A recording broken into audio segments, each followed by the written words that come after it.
SEC के खिलाफ ripple की लीगल विक्ट्री और फुटनोट का खुलासा।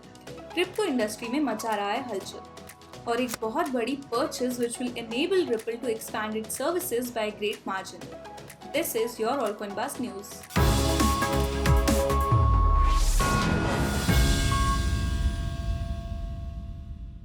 हे guys, welcome back to our channel. मेरा नाम है रितिका और आप देख रहे हैं ऑल कॉइनबाज न्यूज।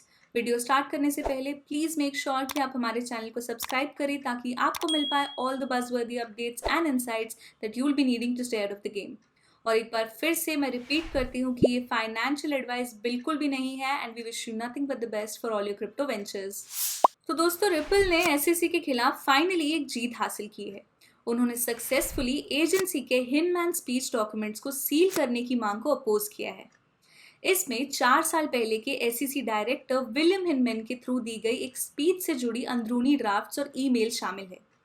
ये स्पीच वही है जो सीधे तौर पर रिपल के प्रोसिक्यूशन के लिए एसईसी के थ्रू इस्तेमाल किए जाने वाले लीगल बेसिस के खिलाफ है।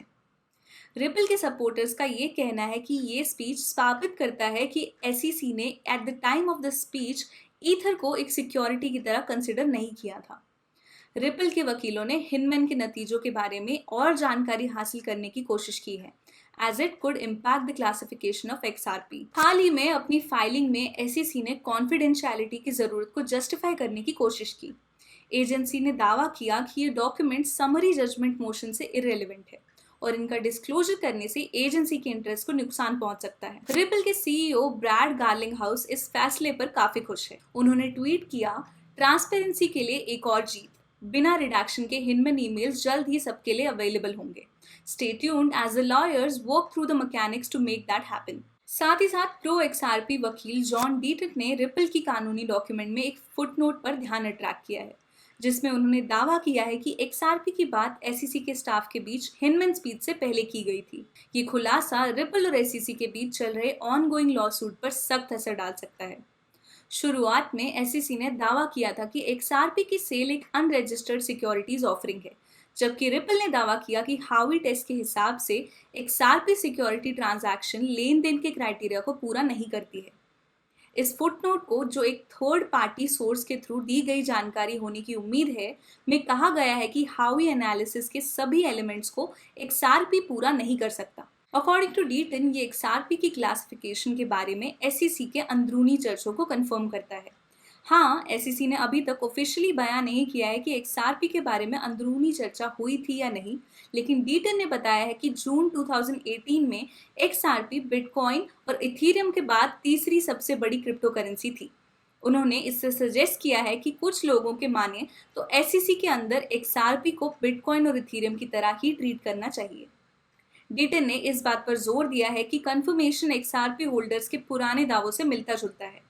इस खुलासे की इंपॉर्टेंस 13 जून को हिनमैन मटेरियल्स की पर्दाफाश होने पर ही साफ हो सकती है, which could shed more light on the impact it will have on the case। साथ ही साथ रिपल ने मेटा को, जो कि एक Swiss based crypto custody provider है, उसे $250 मिलियन में खरीद लिया है। इस परचेस से रिपल अपने ऑफरिंग्स को बढ़ाने का मौका पाएगा, क्योंकि अब वो कस्टडी टोकनाइज्ड एसेट्स को इशू और सेटल करने के लिए मेटाको की टेक्नोलॉजी का इस्तेमाल कर सकेगा। मेटाको अपने ग्राहकों को क्रूशियल और सिक्योर कस्टडी इंफ्रास्ट्रक्चर प्रोवाइड करता है, allowing institutions to scale new business models in the crypto economy। Ripple का कहना है कि कस्टडी सॉल्यूशंस में व्यापार को बढ़ाने से नई रेवेन्यू अपॉर्चुनिटीज मिलेगी। इस परचेस को अपनी स्ट्रैटेजी का हिस्सा बताते हुए Ripple plans to broaden its presence beyond the US and its uncertain regulatory landscape. सिर्फ इतना ही नहीं, रिपल का कहना है कि वो ताइवान के जाने माने कमर्शियल बैंक फ्यूबॉन के साथ भी पार्टनरशिप करने जा रहा है। इस पार्टनरशिप का गोल है रिपल के यूज केस को पायलट प्रोजेक्ट के दौरान प्रेजेंट करना। रिपल इस प्रोजेक्ट में real estate, asset tokenization, equity release leveraging पर फोकस करने वाला है। अकॉर्डिंग टू रिपल, 2030 तक रियल वर्ल्ड एसेट टोकनाइजेशन का मार्केट ट्रिलियंस के करीब हो जाएगा। And safe to say that ये concept financial services and government sectors में बहुत ट्रैक्शन गेन कर रहा है।